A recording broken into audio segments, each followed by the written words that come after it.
And welcome to the Victorious Souls podcast with me, Danielle Burnock, your host, that lady on the internet who loves you at danielleburnock.com. Today with Keagen Hadley. He is an occupational therapy doctor. Do you know what that is? We're going to talk about that today. He's also a psychological and neurological clinical researcher. Do you know what that is? We're going to find out about that today also. He's also an Amazon best-selling author. He's got all the things. And he also uses psychological skills to help his clients with something called ACT, which we'll get into that. I have so many questions. I was telling him that before we got started. Thank you for being on the show with me today, Keagen. My pleasure. Thank you, Danielle. So I wanted to start with, did you always want to be a doctor? Some people grow up wanting to be doctors and some people don't. And I know you had things that happened in college. So did you always want to be a doctor? I I was unsure, for a long time what I wanted to do, but the older I got and the more involved I was with sports, and I had injuries, like I had broken bones and things of that nature when I was, much younger in elementary, or I guess I was in middle school. So I'd been around physical therapy, and I thought about, how cool it would be to rehabilitate people physically, from their injuries. And then I got a little older. I got into high school, and I started to struggle with some mental health issues, and I have some family members who have also struggled with mental health issues, so that's always been very near and dear to my heart, and that kind of led me to occupational therapy, because it's a good mix of it. We address the entire person, not just the physical aspects where a physical therapist would, or the mental health aspects where a psychologist would. So it's kind of the happy marriage between the two. Oh, really? So can you explain what occupational therapy is to those of us who aren't skilled in that knowledge?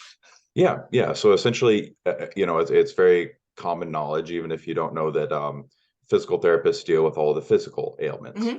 So occupational therapy is just slightly different in the fact that we look at things a little differently. We're rehabilitating you to get back to the occupations or daily tasks, that make you you. So one of your occupations would be completing this podcast, being able to, create great content for your listeners. So an occupational therapist would do a evaluation or a task analysis on what you need to do daily to be you. And we help, provide rehabilitation so you can get back to that after an injury, whether that be like a stroke, a physical injury. In my case, I ACL tears and those kinds of things, but just getting back, people to what they love to do, both physically, psychologically, and obviously emotionally as well. Wow, I had no idea that occupational therapy involved the psychological aspect of people's lives. I thought it was just about a different way of doing the physical thing. Yeah, certainly. It's all about it's all about definitions, essentially. It's so occupations are, again, what you do on a day-to-day basis that make yourself you. And actually, occupational therapy was founded in the mental health side of things after World War I. The veterans that came back obviously were struggling with what would become to known as PTSD. So they're having a hard time reintegrating people, and they would do that through tasks. They would do that slowly through incorporating day-to-day tasks after they're in the traumatic situation of, a very gruesome war in that case. Yeah. Now, from what I have learned about that, when they came back from the war, they got blamed for having problems. Yeah, it obviously, mental health issues weren't exactly super, widely understood then, or looked upon favorably. You were basically weak, or had, they essentially put you in an asylum back then if you didn't see any improvement, in a reasonable amount of time, even through all the trauma. So wow, needless to say. Yeah. So what brought about the big change? Do you know what has made the medical field understand the mental field better, like especially with veterans and stuff like that? Do you know what caused the transition? Well, I think more than one thing can be true. I mean, there's a good thing about getting people separate from society who are struggling, because that's an issue now. Is we got rid of asylums, not that I'm advocating for asylums, but getting people to a place where we can provide targeted care. That part of it was very good. The bad part of it was all the stigma that was involved with that process. So we actually need a kind of a marriage between those two to get people into a facility where they can get the help they need, if they're struggling with very severe issues that are affecting their day-to-day lives. That's something that we're sorely lacking right now. But the tactics and the things that they were using in those particular facilities is not something that any rational person would condone. But the idea that they had initially, I'm assuming, thinking the best in people is a good one. So yeah. Well, you ran into trouble in college. Let's talk about your college years. That's when you tore your ACL. You mentioned that you broke bones and stuff earlier than that. I wasn't aware of that, but Yep. College was a real turning point in your life. Let's talk about that. Yep. So essentially, I was basically my whole identity was I was a football player for approaching 2 decades when I ended, anyways. And throughout college, I tore my first ACL my junior year of college in fall camp, which is the beginning of the football season when you have two-a-days and those kinds of things, or at least you used to have two-a-days before they got rid of that practice. So I tore my first ACL then, and then a couple of years later, I tore my second one, which culminated in a kind of a deep dive as far as my mental health. But that's where I really learned my first injury. I'll kind of rewind back to that, is how mental a lot of these physical injuries can be, because I healed rather quickly physically, and I didn't have a lot of issues with the physical rehabilitation. I passed a lot of the return to play tests rather easily, but what was really struggling for me is it's a long rehabilitation. It's 9 to 12 months plus with an Wow. with an And what's asterisk. the ACL for those who aren't familiar with that terminology? Yep. So the anterior cruciate ligament, there's four main ligaments of the knee. There's the ACL, the PCL, which is the posterior cruciate ligament. You have the medial collateral ligament and the lateral collateral ligament. So those all work together to keep your knee joints stable. Your knee. So it's your knee. I thought it was your foot. See, I'm Oh, glad I asked. no, it's definitely your knee, and the ACL is particularly it's the most injured ligament, and it essentially acts as for people who aren't super familiar with the human body. It essentially acts as the brakes when someone's going from sprinting to stopping.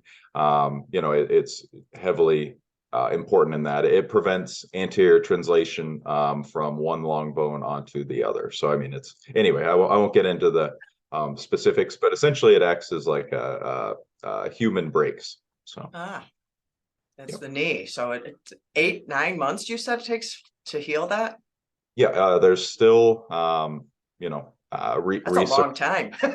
it's a very long time. So they're saying that if you return sooner than 12 months, you actually have a higher likelihood to re-tear your ligament, or actually either re-tear the ligament that was fixed or your opposite leg, because you're favoring the leg that was hurt, which was what would happen to me later. So we can touch on that. But the reason it's such a big deal is because, again, mental health still has a certain amount of stigma to it, especially for athletes. It's not necessarily something that particularly male athletes are discussing a lot, just because it has the feeling almost that you have to be weak to have those kind of issues and those kinds of things. So what happens as a kind of a result of that is, if you are injured and out of your sport for a long time, like an ACL injury or an Achilles injury, your sport many times for athletes is their main coping mechanism. If that's taken away, you're kind of left to your own devices as far as substance abuse, which was partially my issue, and many other unhealthy coping tactics that can lead to cascading and negative effects throughout one's entire life, not just their sport, their personal life, Mhm. academic life, their career, all of those kinds of things. So, Wow. Yeah, it's really sad in the world that you know, men are treated that way. It's like they want them to be non-feeling creatures, but then yep. they want them to be feeling creatures here, but not over here. And it's so unfair. Yep. You have to be able to turn it on and off is, what the sentiment seems to be. And that's hard to do. Humans aren't meant to work that way. No, yeah, you're not meant to work that way. God didn't make us that way. And I'm so glad for people like you and in the world to break that stigma. We need to break that stigma. We are human beings. We have feelings and thoughts and all that stuff going on. So what was your biggest wrestling while you were recovering from your injuries? You said you had the one and then later you did another one. So Yeah. So I'll go kind of fill in the gaps. So I had my first one. Fast forward, a couple of years later to where I was done with college. I was lucky enough to run some good times at a combine, which is essentially a minor track meet for football players. For those of you who don't know, where they see if your times are conducive to you being able to play at the next level. Luckily, I was signed by a Marina football team in Nebraska. oh Uh, wow. and prior to the season starting, my agent got me a private workout for a Canadian Football League team, which is essentially like the NFL of Canada, in Ohio. So I flew up to do that before my Arena Football League season because the point of Arena generally it's very fun just because you're inside and you're not having to worry about the elements, which many times is a big part of football, or the struggles of football. And I went up there and tore on the last rep of one-on-ones, which it's kind of just like a drill between the offensive and defensive linemen. I tore my right ACL, or the second one. And after that, I mean, I wasn't in college, so I didn't have any resources as far as, I didn't have PTs, athletic trainers, exercise scientists looking at me to make sure I healed, correctly, or, just had my teammates around or anything. It kind of just was me going back to my, parents' house, and I lost my entire self-identity because I was always a football player. Yeah. Um, and that was a struggle, obviously, during the first injury because I couldn't play football. So you have that year where you're essentially just rehabbing, and then this second time where I couldn't even go back to being around my teammates or, really have a hope of ever playing again. I would never play again. So Wow. just looking at yourself in the mirror and trying to figure out who am I? I spent 2 decades doing something that's no longer going to be a part of my life, and it was a very difficult time in my life. And due to that situation, I didn't have any of these psychological skills at that time, so I started to abuse substances, make poor relationship decisions, and I would start dating who I would come to find out would be a very severe alcoholic. And I endured a lot of emotional abuse due to that particular relationship, kind of culminating in me being suicidal for a time. So I'd love to say I came to this realization, just from my physical injuries, but I'll never claim to being a quick learner. Usually I need something, a little more jarring to get me to learn things. So that was the case in this particular situation. So. Wow. Yeah.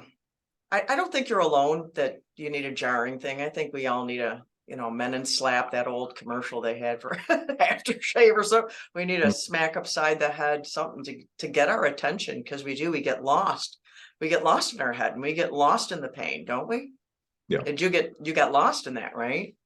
Yeah, I was just trying to find some way to dull it, just because, I mean, it had been a dream for so long, and you work so hard for these things. It just feels like it was kind of like a why me moment. I had done all the I had done all the exercises. I had worked out the same as my teammates as far as I just didn't understand why it was happening to me. It was very frustrating. My faith was screwed up, obviously. in this time period as well. I wouldn't, go to church or anything like that. I didn't pray anymore. It was just a very kind of dark time in my life. Wow. So how did you come out of that? How did you come out of that dark time and become a victor and doing all the things you're doing now? Yeah. So essentially, I woke up one day after a particularly difficult evening where I had jumped out of a moving car. I was obviously rather sore the next day when I was, I would think so. Oh my goodness, jumping out of a moving vehicle? That's crazy. yeah. So that next morning, I kind of had I woke up a little bit, that's for sure, and decided, my life isn't really going to go the way I want it to if I keep down this path. So I knew I had to make a very drastic change. I got out of that relationship promptly, and then started to seek out therapy because I knew you can't get screwed up generally alone, psychologically. So you can't get out of it alone. So I knew I needed a therapist to walk with me through this process. So I started going to therapy, and actually, while I already kind of hit quote unquote bottom, that was actually where it was the most frustrating, is because I knew I needed to be going to therapy, but I didn't see a lot of improvement from conventional cognitive behavioral therapy. If you're familiar with that, it's the most widely practiced psychological intervention. And So what is that for those who don't know the term? What yeah, so is cognitive behavioral therapy? so essentially, it's a therapeutic practice where a therapist is helping you try to minimize the effect of your symptoms. So essentially, it's there's a lot of challenging thoughts. So if I think, I'll give you my example. My persistent, negative thought was, I am broken, just due to my, physical injuries, and then the mental struggle that I had had through it all. Mine was, I am broken. Cognitive behavioral therapy would have me try to almost argue with that. So that thought would pop into my head regularly, and try to argue with it, essentially. And I'm one of those kinds of people. If you tell me don't look over here, or don't think that, essentially, which is what you're trying to do with CBT, or argue with the thought, it only gives more power to that thought, and I can not help but stare in that direction with that specific metaphor. So I was very frustrated. I scoured the internet and found acceptance and commitment therapy, or ACT, and I'll never commit, say that it's, a magic pill or anything like that. But I started to slowly creep out of that hole I was in on the very first session, because I learned a way, via my therapist, thank goodness. So you got yourself a new therapist, right? Yes. Yeah. I changed therapists. Well, just pause there, because we kind of slid there without, I don't want our listeners to miss that. See, he had the one therapist, and she was doing, things one way, and that was not working for him. And so he got a different therapist. So I want to pause and let you think about that. If you have gone to therapy and it's not helping, pause and consider getting a new therapist. There has to be something different to do, because there's always help available. We just have to find the way. Right, Keagen? Yeah, certainly. Certainly. And it's many people, I'm not saying that CBT doesn't work or anything like that. It's got a bunch of literature behind it. But everyone's brain is different, and for whatever reason, I just wasn't getting the the results that I personally wanted. So I started slowly creeping out of the darkness that first session, which was very, very it gave me a lot of light. So I scoured I was really looking up all the research on it, because I hadn't heard of it until. I've never heard of it before. I'd like you to elaborate on what it is. Yeah, so essentially it's very similar to cognitive behavioral therapy. It's essentially like a cousin. But it's been researched since the 60s or 70s consistently, from Dr. Stephen Hayes. Essentially, the premise is it's very similar again to CBT, but you're not trying to minimize the symptoms of your situation. You're trying to deal with them in a more effective way. Essentially, you're preparing yourself for the inevitable, because even in the most, great life, there's going to be challenges, there's going to be losses. You're just kind of arming yourself, for the inevitable, essentially. So it looks for a way to deal with those situations, emotions, and thoughts, rather than try to, redirect them or restructure or, anything like that. We're not trying to minimize the symptoms, because many times our symptoms are part of the human condition. For example, if you are, lose a loved one, I would be almost more worried for you if you weren't sad, if you weren't grieving.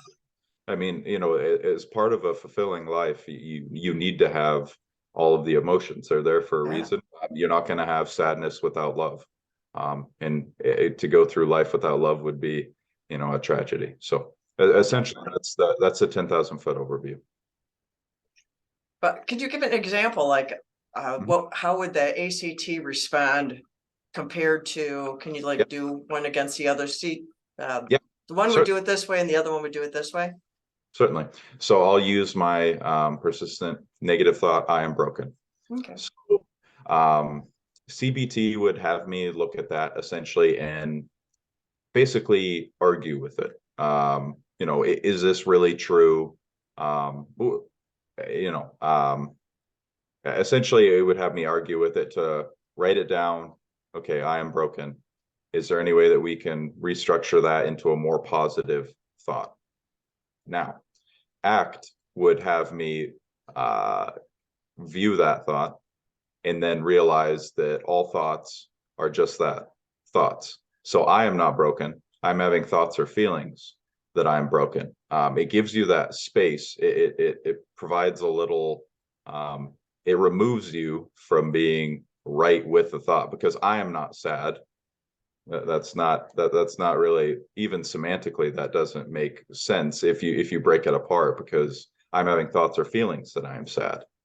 I'm not perpetually sad, if that makes sense. So it's giving you some space almost. It makes it so you are not the thing. Once you come to realize that, it's very helpful when you have these, because we can't control our thoughts. There's many thoughts that just pop into our head. We can respond to them. Yeah. So that's how we say we control them, because we respond to them. But yeah, they come in and we can't just go, no thoughts. So would it be fair to say that like the cognitive would be with using the same thing of, you say that I am broken, like the cognitive would say, I am not broken. Whereas the other one would say, okay, so you're feeling broken, but that's not who you are. Yeah. Is that fair to say that that's kind of like how to look at it? Yeah. It's just it's very slight. Unless you one validates the feeling, and the one, as you say, it argues with it. One validates it, but then puts it in a different place. Exactly. Awesome. And I'll expand a little bit more on ACT. So essentially there's 6 different pillars, or foundational skills. That's obviously one of them. It's called diffusion, or diffusing from those persistent negative thoughts. So I am not broken. I'm having thoughts or feelings that I'm broken. With that space, then you can go through acceptance, which I'll dive into more exactly what all of them mean if you'd like. But there's acceptance, there's mindfulness, there's self as a perspective, there's action, purposeful action, and values. So yeah, once you, and generally when I start meeting with people, they have 1 or 2 of the skills already, and you're just using those skills that they already have to kind of lift up and cultivate the other skills. So it's a very cool process that I walk through people with. So you said one of those is values? Yes. So that's where your faith came in there, because you said that you had, you were kind of like threw that away during college. So then that became a part of your life again. You found the place for it to go again, right? Yeah, exactly. And once you have that space between your thoughts, and you can either hold on to it, like if I have a thought, I really, for example, if I just help a client, I have a thought that comes in, oh, I really helped that client. Well, that's a thought because I already have that space between myself and all my thoughts. I can evaluate the thought and say, oh, that's per my values. So I can hold on to that one. I don't have to just let that one pass by. So it gives you that space and you're able to evaluate each thought individually, because if you once you get better at these skills, you'll Mhm. realize that you don't have like constant thoughts. I have a very busy brain myself, but it's not, thought that's just attacking you. Um, Consistently, you actually have spaces in between these thoughts. I think of a river essentially. There's not, endless driftwood in the river. You have to wait a little bit between each one, and that it's much more peaceful once you learn to. I'm obviously not saying I'm a master or done working on this yet. I'm still working day to day on my own skills, but it becomes easier, and that's essentially how that part works. That's awesome. That's how you take ownership of your mind and of your thoughts. That's awesome, making that space like that. That's wonderful. And Mhm. you are a Amazon best-selling author, so you wrote a book. When did you write your book? When in your story did you decide to write the book, and why did you write the book? And tell us about your book. Yep. So essentially, I'm a writer. So as part of my therapy, I would journal. Um, Yeah, journaling is very healthy. yeah, it was good to get it all on paper, and I went through. I had um, tons and tons of journals just depicting my experiences with mental health struggles, and then I took a look at all of my work, and I said, well, um, if I would have had ACT in many of these situations, I would have been much better suited to deal with that situation. So I just reverse engineered it and talked about. So I essentially, my book goes story, literature, literature backing up why ACT should be present, story, literature. So I mean, I just accumulated 150 or so references for different situations or aspects of acceptance and commitment therapy, and um, shared the results as far as how beneficial it was, and it came together rather quickly. I always say that it was the quickest or easiest book ever written, from the standpoint of I already had all my stories, or the part that people really enjoy Mhm. reading, and I just had to accumulate the literature on the back end. So I started doing that right shortly after I graduated with my doctorate. I graduated just a year before I published my book, and haven't looked back. So. And can you show us your book? What's the name of your book? Yep. Oh, my book is Torn: Overcoming the Psychological Challenges Post ACL Injury. Um, and I'd like to preface that with I love the name, but the one thing that I want to make clear is obviously the book um, is about my struggles, not only with the physical injury, but just with any challenge that has came up. For example, one of the first stories chronologically that comes up in the book is it discusses my experience with high school, where I had a great experience. That's not, I'm not saying I had a bad experience or anything, but um, it talks about me going to the bathroom frequently, not to go to the bathroom, but just to get away from the noise. And I have a lot of anxiety. I get panic attacks and those types of things. So I'd go to the bathroom just to, um, decompress even throughout the day in high school. So, I mean, having the knowledge of acceptance and commitment therapy would have helped me a lot in those situations. So Mm. I just depict my entire life, starting with my freshman year in high school through, after, being 20, until I was 25 years old. So Wow. Now, how long ago did you publish that? I published it last May. So May of 2022. Oh, so it's coming up on a birthday here this year. Yep, yeah, it's first birthday. Yeah, the day feels it's very surreal still. Wow. So one of the things that I had seen on your Podmatch profile where you were talking about the way they do training and how it doesn't work with joints and stuff. Can you talk a little bit about that? Because you're an occupational doctor. Yeah. So how do you do things differently than what you see others are doing, what you called wrong? Yeah.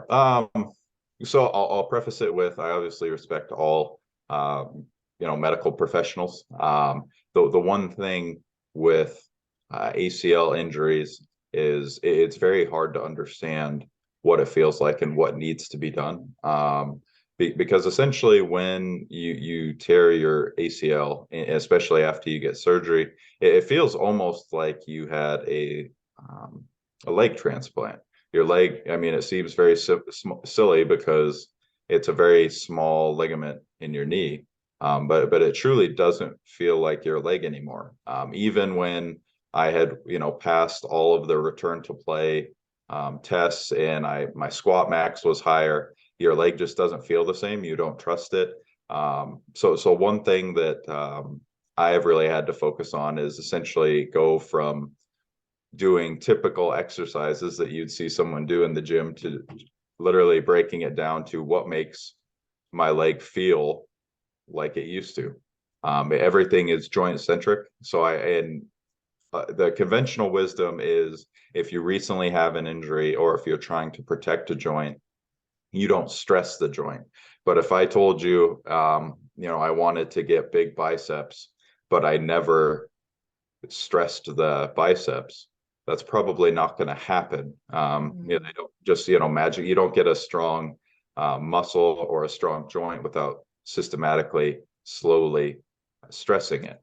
So what I've done is continually stress the joint. A lot of that's essentially what I've been doing. So when you do squats or stuff like that, you've probably heard people say, don't go all the way down, otherwise you'll hurt your knees.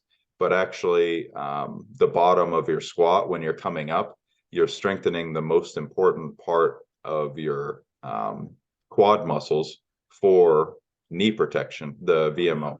So stuff like that, I've had to be very, very mindful of that, because unless you're strong through the entire range of motion, you never really feel the same.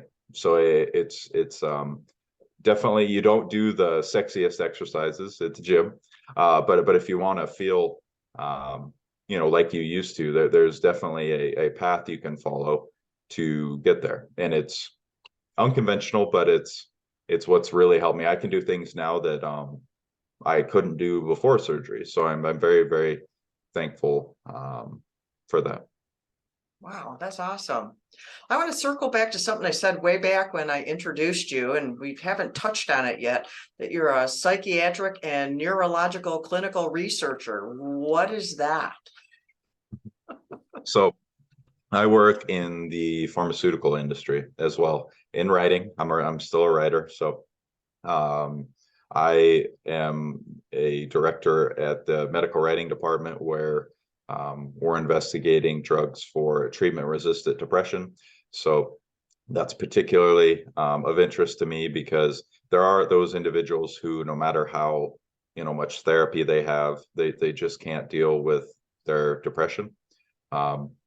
So they need additional help. That being said, I'll be one of the first people in the pharmaceutical industry to say that not everyone, especially as many individuals who are on drugs, probably shouldn't have been.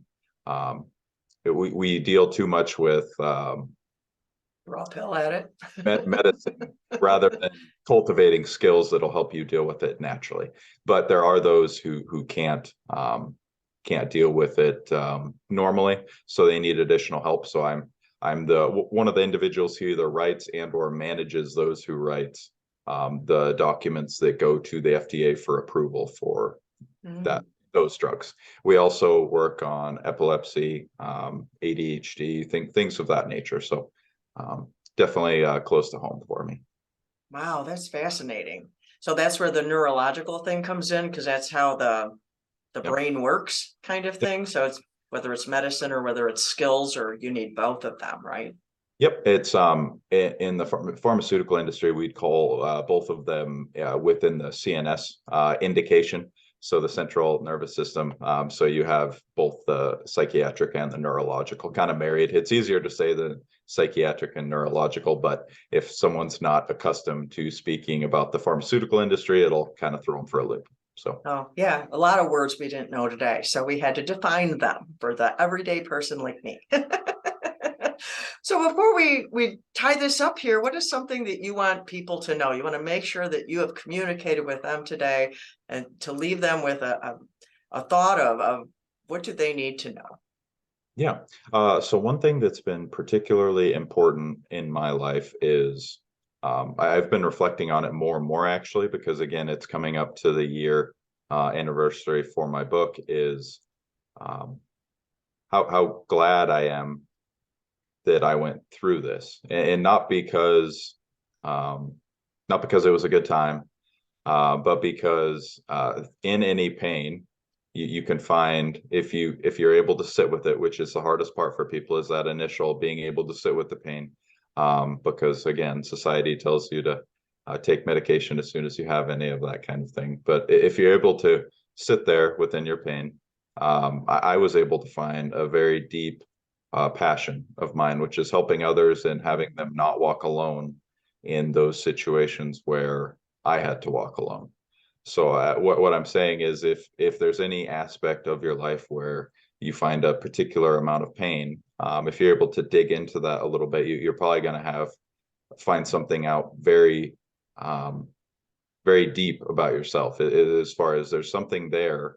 Because if you're having that much pain, there must be a lot of love in there somewhere. Something, someone left you, and then that kind of pain makes it so maybe you want to make others feel like they're not alone. In my case, it was individuals who were injured physically, are alone psychologically or emotionally due to those injuries, and I want to make sure that they have resources, training or therapy, so that they aren't alone, so they don't get to the places where I unfortunately went.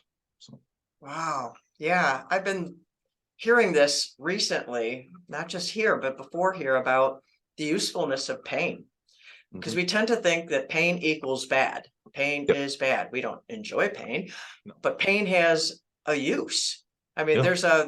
there's a TikTok out there that my son had told me about. It's got this little kid in Jamaica singing this little part of a song. It says, thank you for sun, thank you for rain, thank you for joy, thank you for pain. It's a beautiful day, yay, yay, yay, yay. But he's singing it. I'm not singing it. But Mhm. I heard him do that. I was like, thank you for pain. But then I Mhm. remembered that leprosy, one of the problems with leprosy is they can't feel pain. And so they can injure themselves worse because they can't feel the pain that would signal them to stop doing something that would be bringing an injury to them. So just to pause here, it's like, thank you for bringing that up. The pain has a use. Mhm. It has a use. We tend to dismiss it. We tend to just squash it, like you said, just take something for it to make it go away. But maybe like that ACT, like you said, the make space. Yeah, Just make pause space. and make a space. Like, what is this pain? Why am I having it? Like you said, sit with it. It's Mhm. like that space in the ATC thing. Yeah. So essentially, if you're able to sit with it, and that's part of the acceptance piece. So once you Mm, have that space that we spoke about, acceptance, many people think of acceptance within the mental health space is standing in a corner and just getting over it. Essentially, that's not what we're talking about. mm, Acceptance is taking a look at your experiences and trying to discern what you can learn from it so it doesn't happen to you again. For example, obviously, unfortunately, um, females who are in domestically abusive relationships tend to continue to get in those situations. So they're usually in 3 or 4 because they don't have the skills to learn what not to do. mm, Unfortunately, so that's a situation where if you're not learning, if you don't do something different, you're going to get the same result. right.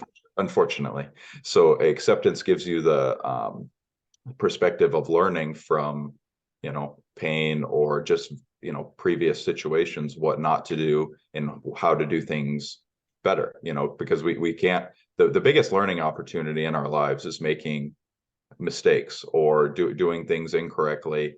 Winning or getting something right really doesn't teach us nearly as much as these more negatively perceived experiences do.